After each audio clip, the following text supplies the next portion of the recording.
Graça e paz. Graça e paz. Amém.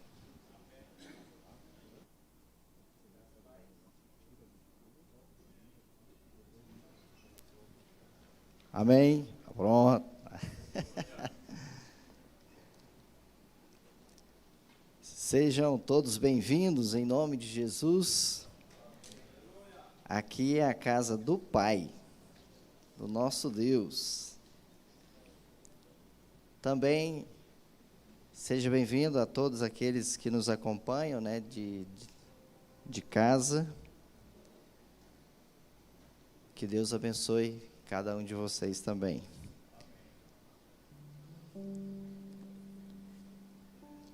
Quero convidar você a abrir sua Bíblia no livro de Mateus, capítulo 16, no versículo 24.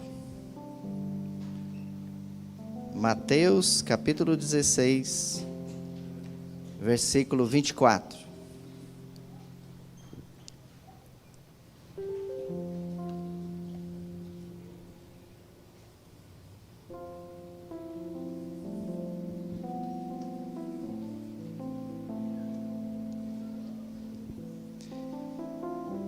O tema da palavra dessa noite é comprometa-se.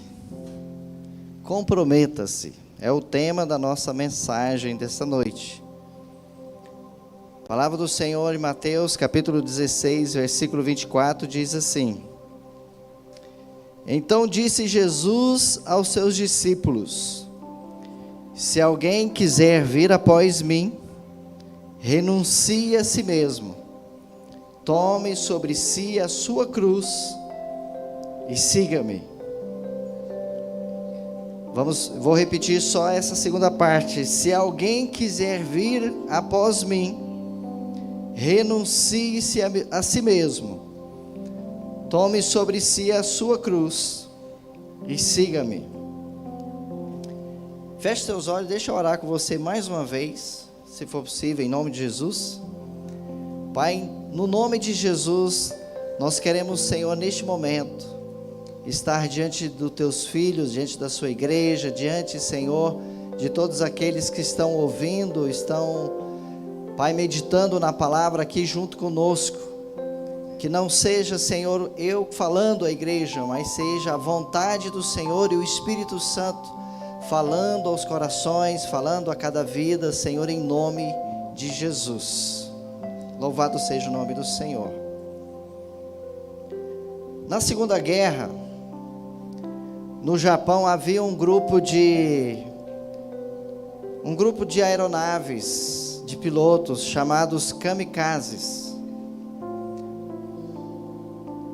Esses pilotos, ou esses aviões, eram aviões que eram carregados de bombas. E uma das missões desses kamikazes, eles saíam para os seus alvos. Como eles estavam carregados de bombas, nem sempre eles só atiravam as bombas, mas às vezes, carregado de bombas, eles se atiravam contra o alvo. Recentemente, nós que eu digo, nossa geração, nosso tempo, viu isso, a tragédia que aconteceu nos Estados Unidos, por exemplo, no 11 de setembro, daquele avião que foi jogado contra as torres gêmeas lá e tal. Mas essa era uma tática de guerra, era uma tática onde o Japão e esses pilotos e esses aviões kamikazes, eles eram arremessados contra os alvos. Só que um dia, teve um ex-piloto, foi num programa de televisão, para dar entrevista, para falar como é que era, como é que acontecia. E o interessante é que o repórter fez uma pergunta para ele. Falou: olha, você talvez esteja incoerente com aquilo que você praticou, com aquilo que você fez. Porque se a ideia era o piloto se arremessar contra o inimigo, e ele ir contra o alvo, por que você está aqui dando a entrevista? Pela lógica, você devia ser um desses que partiu e não voltou para casa. Você deveria ser um desses que foi na missão e não voltou. E aí a resposta desse piloto foi assim: olha, eu sempre estive muito envolvido, mas eu nunca estive comprometido. No café da manhã americano, que é feito basicamente de ovos e bacon, também a gente começa a entender qual é a diferença entre você estar envolvido e estar comprometido. A galinha coloca os ovos, e aí o americano come os ovos da galinha. Isso é estar envolvido. Só que o porco, ele dá a vida dele, porque o bacon é o porco. Isso é estar comprometido.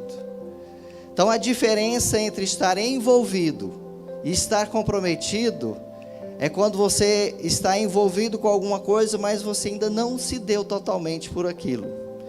É quando você ainda não se entregou ao ponto de aquilo custar algo muito importante na sua vida.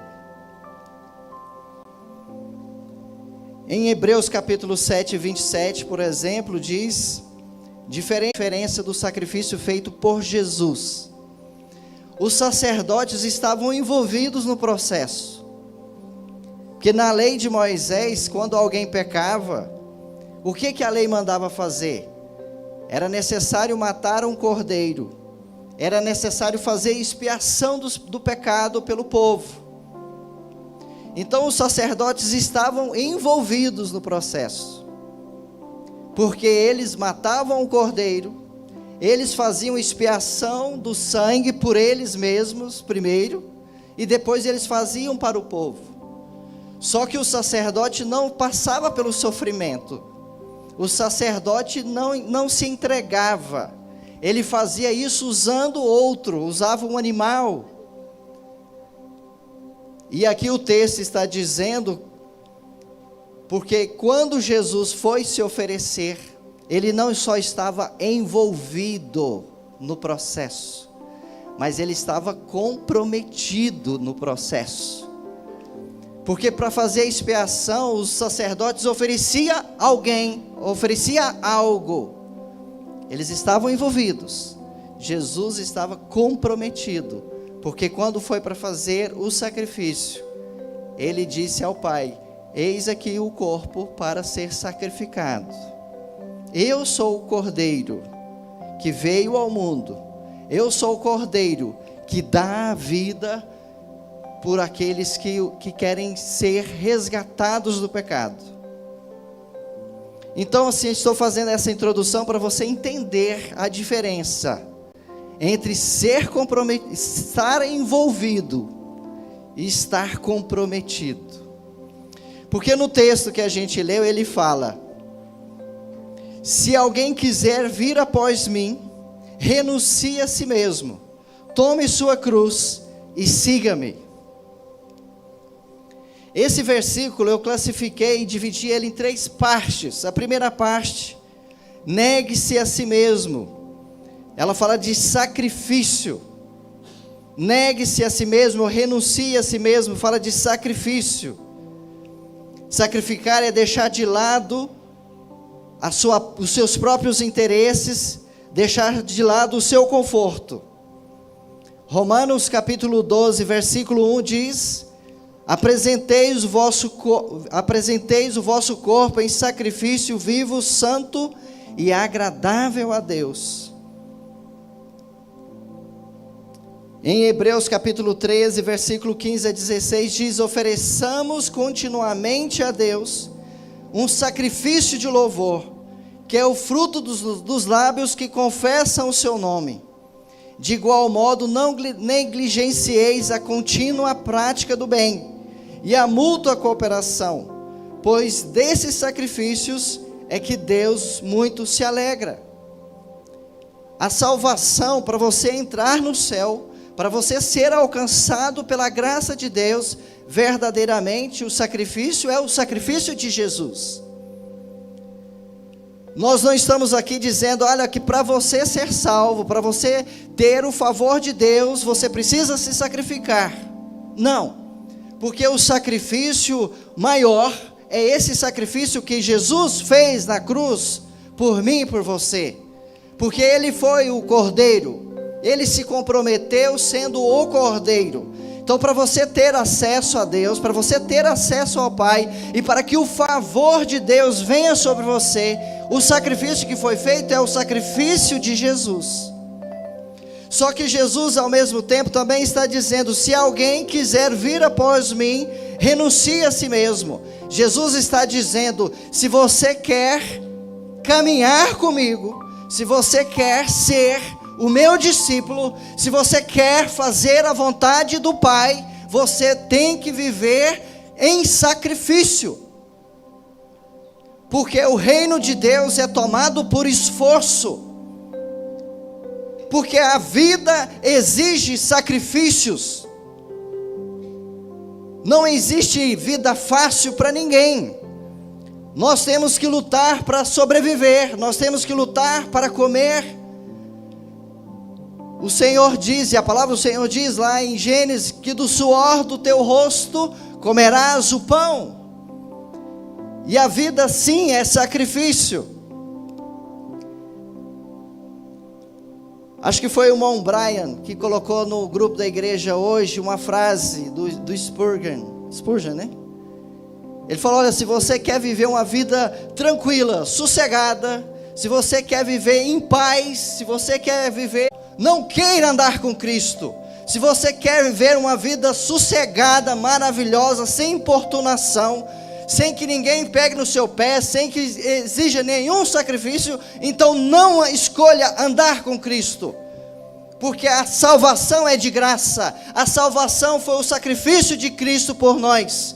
Mas andar em retidão, andar em integridade, andar na verdade, sim, exige sim sacrifício, sim, exige renúncia, sim, exige você abrir mão sim dos seus direitos, abrir mão sim da sua vontade, do seu querer.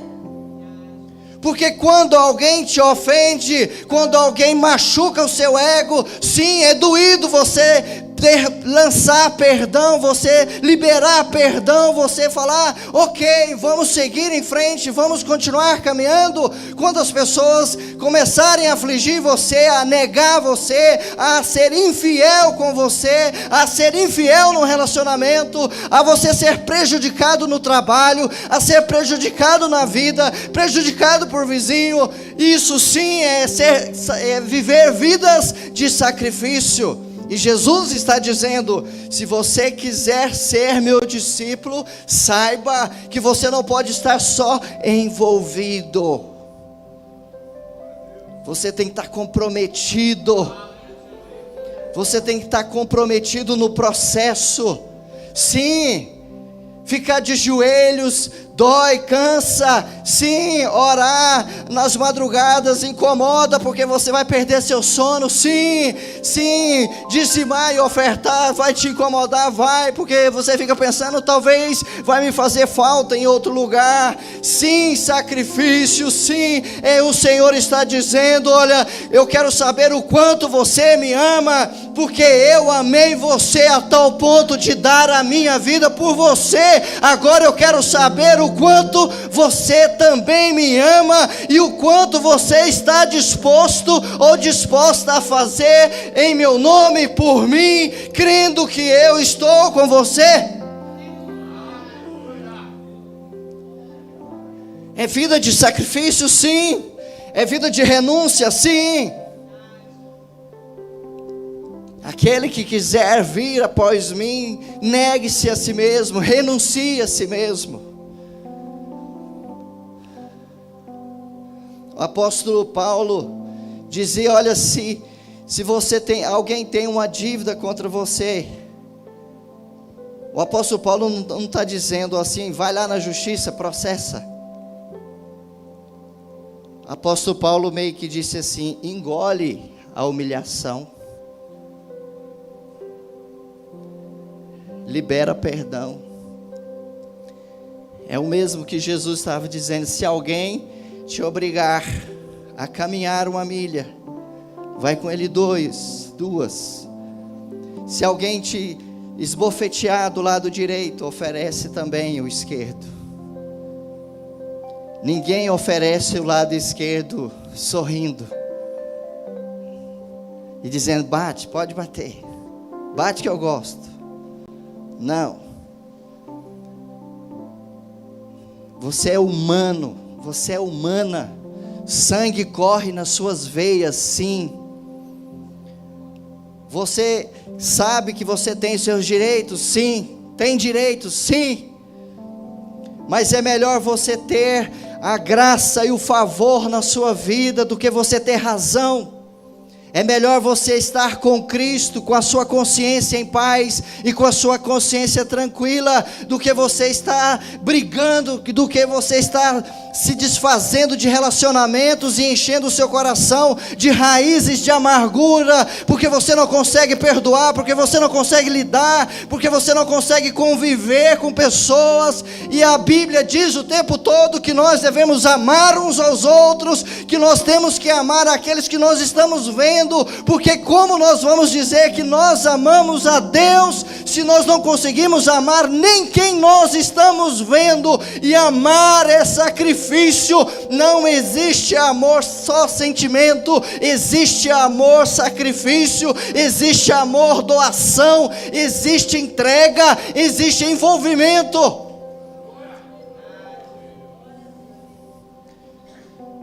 Aí você quer ter um relacionamento, quer ser casado, mas você não quer se comprometer, você quer só se envolver.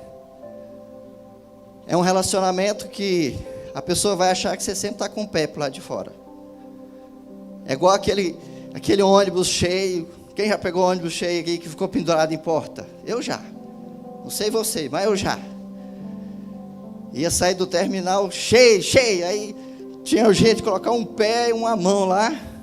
Vamos embora. Aí segurava no outro parceiro que estava aqui do lado, ele segurava em mim e bora. Né? Assim é quando você entra num relacionamento e não quer se comprometer. Assim é como você entra para a igreja e não quer se comprometer. É assim que você começa um trabalho na sua vida e você não quer se comprometer. É assim que você cria filhos sem se comprometer. É sempre um vácuo, é sempre um vazio, é sempre uma dúvida, é sempre alguma coisa que está faltando, é sempre alguma coisa que precisa ser preenchida. E o Senhor está dizendo, nós não podemos ser metade, nós não podemos ser parciais, nós não podemos ter as águas nos nossos joelhos, nós não podemos ter as águas batendo na nossa cintura. O Senhor está dizendo que nós devemos nos comprometer com a palavra, com a verdade, com Cristo, ainda que isso doa, ainda que isso nos fira, ainda que isso nos machuque, ainda que isso cause algum transtorno na gente. O Senhor está dizendo, você quer ser meu discípulo? Sacrifique-se. Sacrifique-se. Aleluia.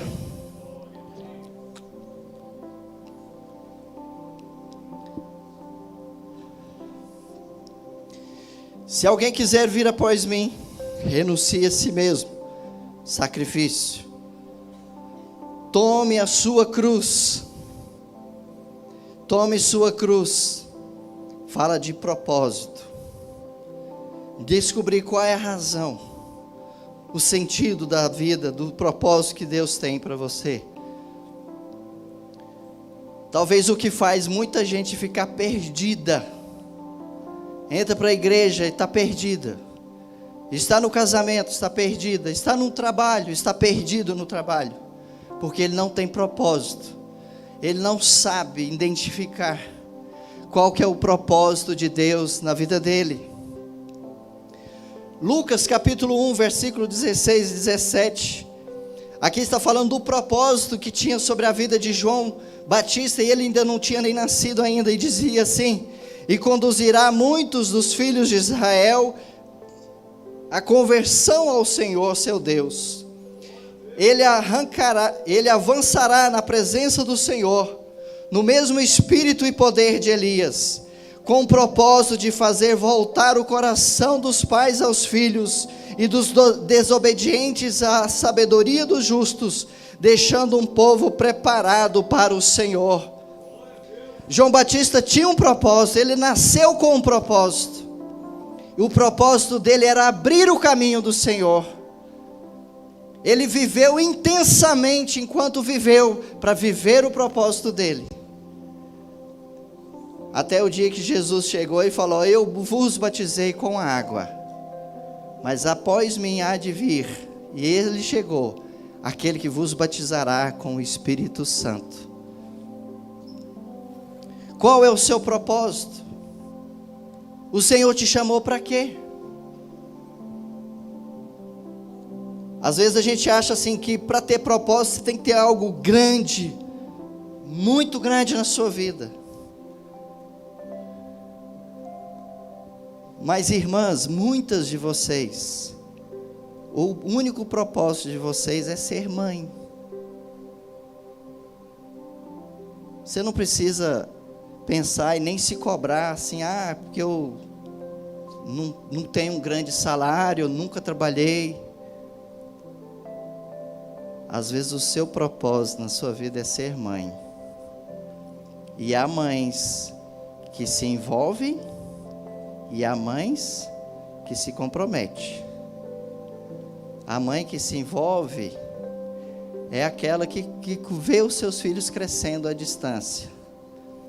Porque quem cuida é a babá, quem cuida é a escola, quem cuida é alguém, sempre alguém. E às vezes tem aquela mãe que está lá, dia, noite, sábados, domingos, feriados, e ela está lá, cuidando dos seus filhos. Aí a gente pensa assim: mas o que ela fez? Quem ela foi na vida? Eu posso dizer isso da minha mãe. Ela foi a minha mãe. Ela foi a minha mãe, a melhor mãe do mundo. Minha mãe nunca subiu num púlpito para pregar. Minha mãe talvez não tenha dirigido cultos, minha mãe nunca teve muita eloquência. Mas minha mãe era aquela que pegava nas nossas mãos, e eu agarrava na saia dela, morrendo de sono: bora para a igreja. O propósito da minha mãe era ser mãe. Então não fique pensando assim: para ser o propósito eu tenho que fazer algo grande, espetacular, maravilhoso, fenomenal. Não. Às vezes o seu propósito é ser esposa. Às vezes tem um marido que precisa de você. Às vezes, homem, você fala: não, mãe, eu sou alguém na igreja invisível, ninguém nem me vê lá na igreja, eu nem sei o que eu sou mesmo lá, o que eu faço. Mas às vezes, e eu creio que é assim, que tem uma esposa que olha para você e fala: eu tenho um marido que me ama, e ele se sacrifica por mim, ele dá a vida dele por mim, ele cuida de mim, ele me ampara. Talvez o meu marido não é grande homem para os outros, mas para mim ele é um grande homem. Se você renuncia a si mesmo, se você entende o seu propósito, aonde você estiver inserido, você vai ser bênção. E onde você estiver comprometido, você vai fazer toda a diferença. Esther, capítulo 4, versículo 14, a rainha Esther diz: quem sabe, não foi para esse dia que foste nomeada rainha? Havia um concurso de beleza, milhares de mulheres querendo a posição de esposa do rei Assuero. Rainha Esther foi escolhida. Até que o dia que foram perseguidos os judeus, e ela estava correndo riscos de vida, porque ela ia entrar na presença do rei. Se o rei não levantasse o cetro de justiça, ela poderia ser morta e executada naquele momento. Mas ela não só, irmã Amália, ela não estava só envolvida, ela estava comprometida. Se tiver que morrer, eu morrerei, mas eu vou lá. Se tiver que morrer, eu morrerei, mas eu vou cumprir o meu propósito. Eu me lembro uma vez uma reportagem numa televisão, na TV, não sei se os irmãos se lembram, uma senhora que o filho caiu dentro de um poço, tipo uma cisterna, super funda, e não era muito curtinha não. E o filho dela, eu acho que tinha algo em torno de 8 anos, era criança ainda. O filho caiu lá no poço. Ela simplesmente se tacou lá dentro do poço. Depois que ela estava lá dentro do poço, ela lembrou: eu não sei nadar. Gente comprometida é assim. Ele vai e faz. Ele não espera. Ele vai e faz. Porque ele está envolvido, ele está comprometido, ele se entrega. E Jesus está dizendo: se alguém quer ser meu discípulo, primeiro, sacrifique-se. Segundo, tenha propósitos. Saiba quem você é, saiba na força de quem você vai. Saiba o direcionamento que você tem na sua vida e o propósito que Deus tem para você. Os valentes de Davi, que estão relatados lá em 2 Samuel, capítulos 23, do 8 ao 18, fala dos valentes de Davi.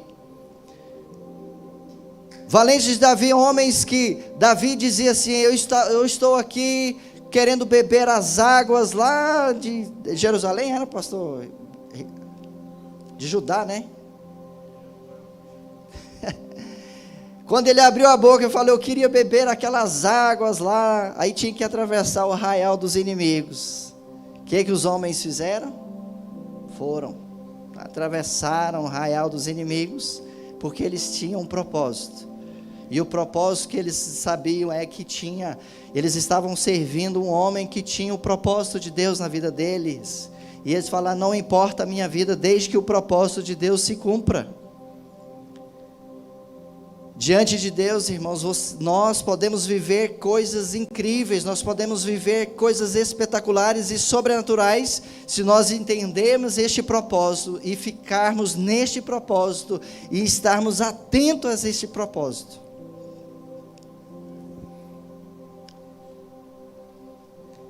João capítulo 12, versículo 27, aqui novamente Jesus está dizendo assim: agora minha alma está perturbada, e o que direi? Pai, salva-me dessa hora? Ele mesmo responde: não, eu vim precisamente com esse propósito, e para essa hora.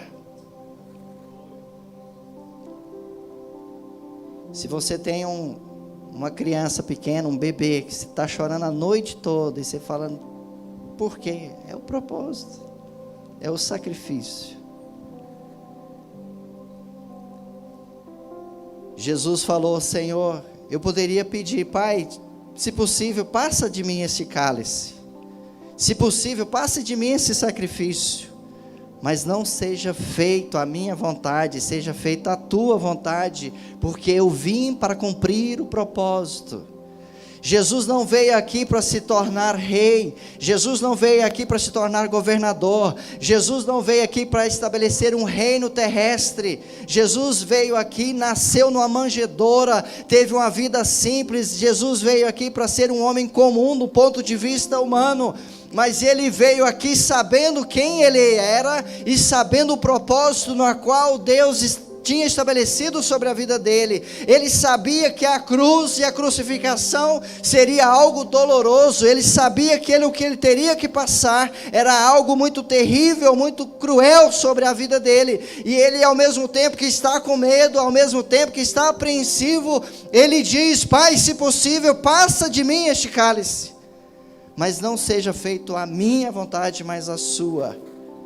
Quem sabe você está vivendo hoje dilemas na sua vida, que você hoje talvez não esteja entendendo, talvez hoje você esteja passando circunstâncias da sua vida, que você está em dúvida, por que disso, por que daquilo, por que essas coisas estão acontecendo, e às vezes tudo isso é um propósito,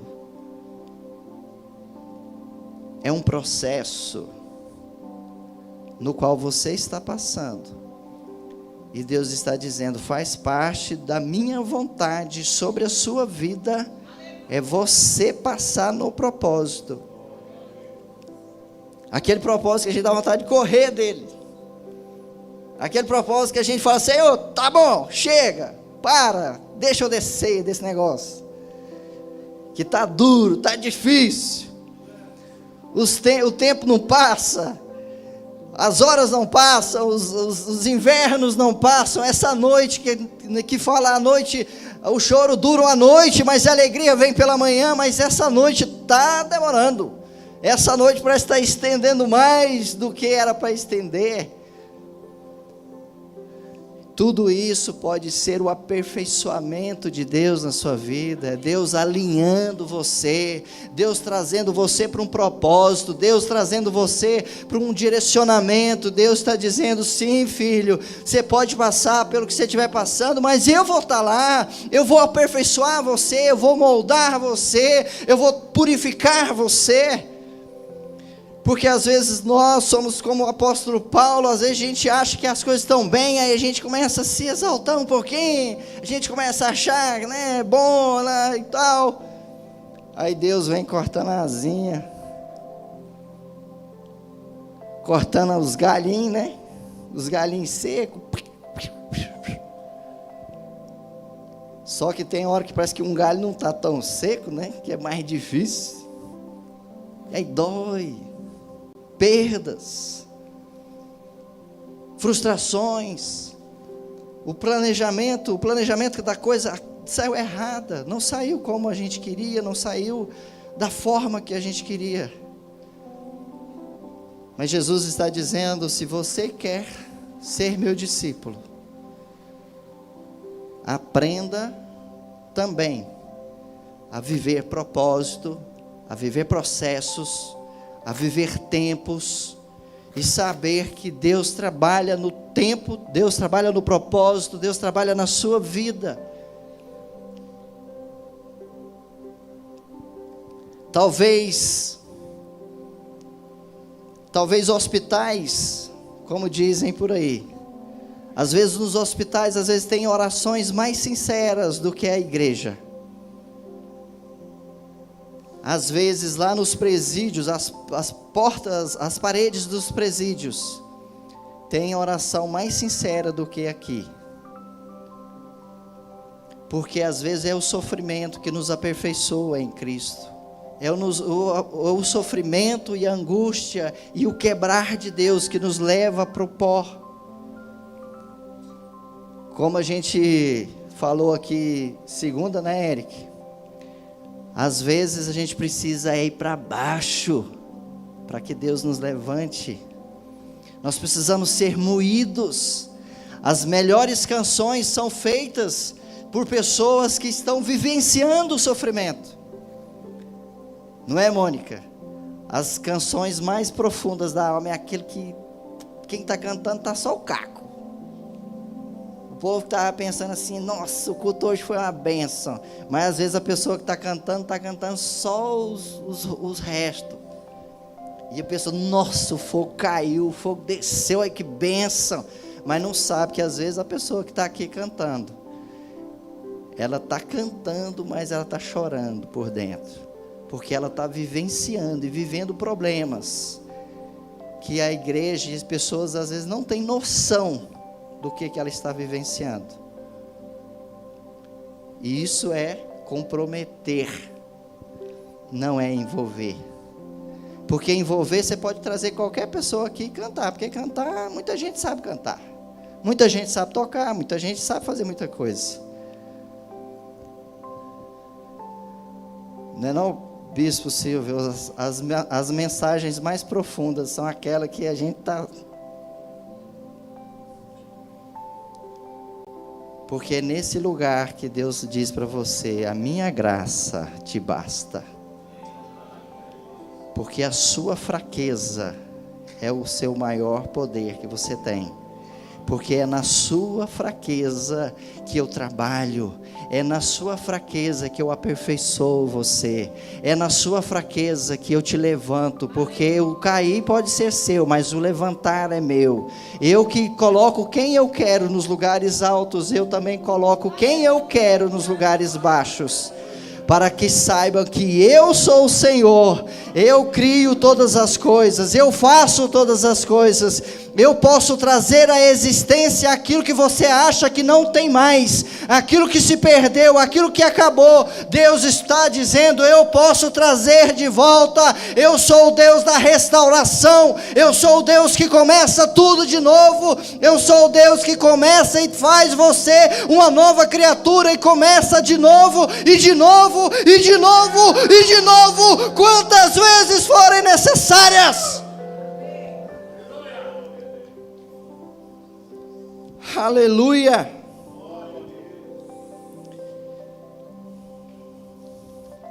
Se alguém quer ser meu discípulo, negue-se a si mesmo, sacrifício, tome sua cruz, propósito, e siga-me.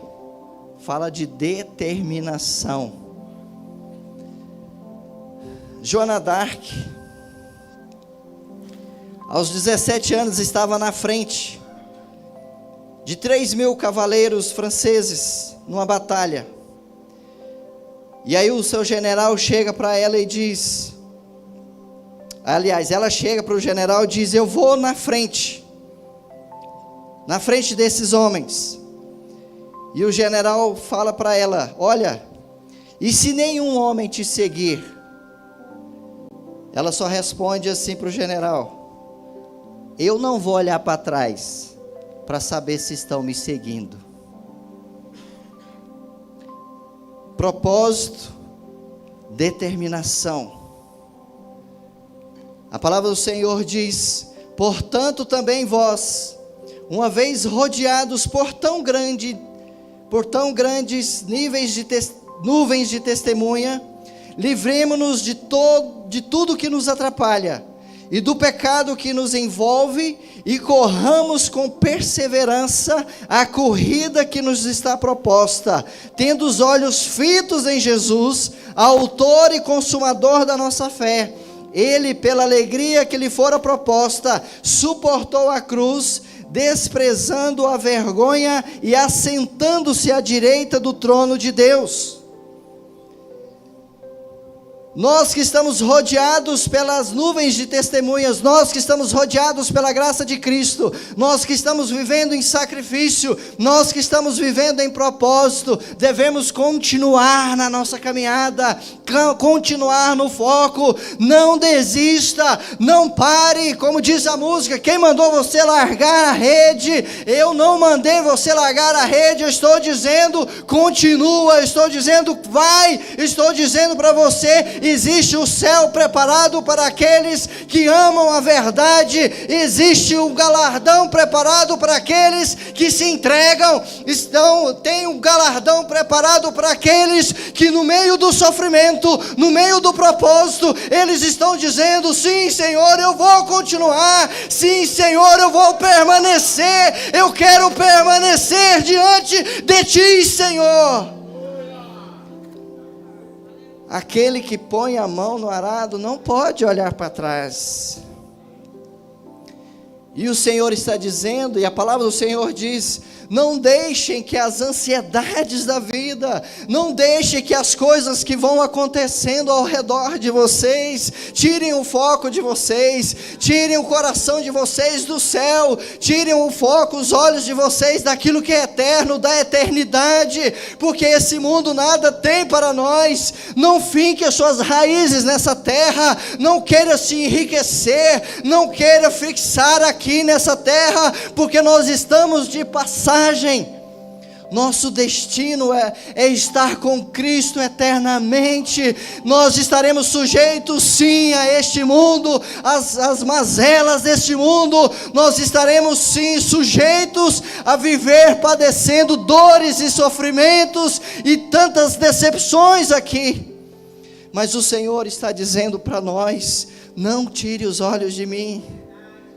Sabe quando você estiver olhando para baixo, querendo desistir, o Senhor está dizendo: levanta a cabeça, olha para mim, continua olhando para mim, continue olhando para o Senhor, onde vem o socorro, continue olhando para o céu, porque lá é o nosso destino. Esse mundo está desabando, esse mundo está se acabando, esse mundo está perdido, mas aquele que está com Cristo, ele sabe quem ele é, ele sabe para onde vai, ele sabe onde termina a vida dele. Ele sabe que quando fechar as cortinas, o céu vai abrir para ele, e o Senhor dizendo: vinde benditos de meu Pai, porque eu preparei as moradas eternas para vocês.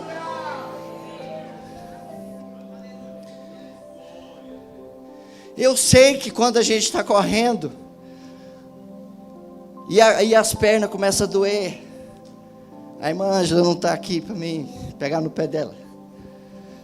Mas quando a gente vai correr, quem corre aqui? Quem gosta de correr? Ali, tem uns 3 ali. A gente começa a correr, aí começa a doer o corpo, começa a doer as pernas, começa a doer a costa. E a maior luta é aqui, ó. Às vezes a luta de quem corre não é nas pernas, nos braços, é na cabeça, porque a cabeça vai dizer: você não dá conta, para, chega, já deu, não tem mais o que fazer. E às vezes quem está correndo sabe que às vezes está ali lutando, daqui a pouco, né, Robson, aí a coisa começa, né, aí a pessoa: não, vou correr 3 quilômetros, aí você está, 3 quilômetros, beleza, não, acho que dá para ir um pouco mais, acho que dá para ir 4, aí vai, tá, 4, não, mais um gás, chega a 5, e aí sim vai. Meu irmão, minha irmã, se você está vivendo hoje correndo, dando um passo de cada vez, porque às vezes a vida e as circunstâncias estão fazendo isso com você, está assim, muitos gritos em volta, muita coisa querendo tirar a sua atenção e o seu foco. Eu quero dizer para você: aguenta um pouco mais, está chegando, Jesus está voltando, está próximo o dia de nós estarmos encontrando com o Senhor, onde toda a sua lágrima será enxugada, onde lá não haverá mais dores, onde não haverá mais sofrimento, onde nós só estaremos frente a frente com o Pai, e o Senhor dizendo: vinde para o descanso eterno, vinde estar comigo eternamente, porque desde a fundação do mundo, e o meu sacrifício, e o meu propósito foi para isso, para que você estivesse comigo eternamente, e é para isso que nós estamos caminhando. O nosso alvo é Cristo, nosso alvo é a eternidade, nosso alvo é ir ao encontro do noivo.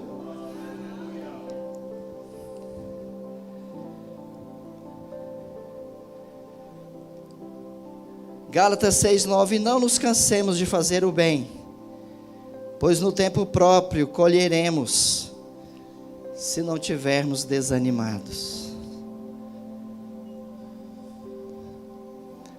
Não desiste não,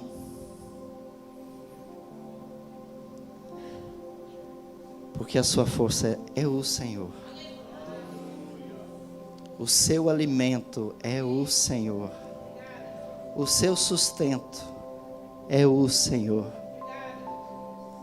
Muitos podem até ficar olhando para o lado, e quando Jesus vir, talvez ele vai estar tão distraído, que Jesus vem e ele fica. Mas eu quero convidar você hoje, para ficar de olho, olhe para os céus, porque Jesus está voltando, porque Jesus está vindo buscar a sua igreja, Jesus está vindo buscar a sua noiva, e enquanto isso, nós vamos lutando, enquanto isso, nós vamos nos sacrificando, enquanto isso, nós vamos vivendo no propósito, e enquanto isso, nós vamos seguindo determinados. Eu sei em quem eu tenho crido. Eu sei em quem eu tenho crido. Que o Senhor é poderoso para fazer muito mais do que aquilo que pedimos ou pensamos. Deus abençoe vocês, a equipe de louvor, Bispo Silvio. Se alguém quer ser meu discípulo, negue-se a si mesmo, tome a sua cruz e siga-me.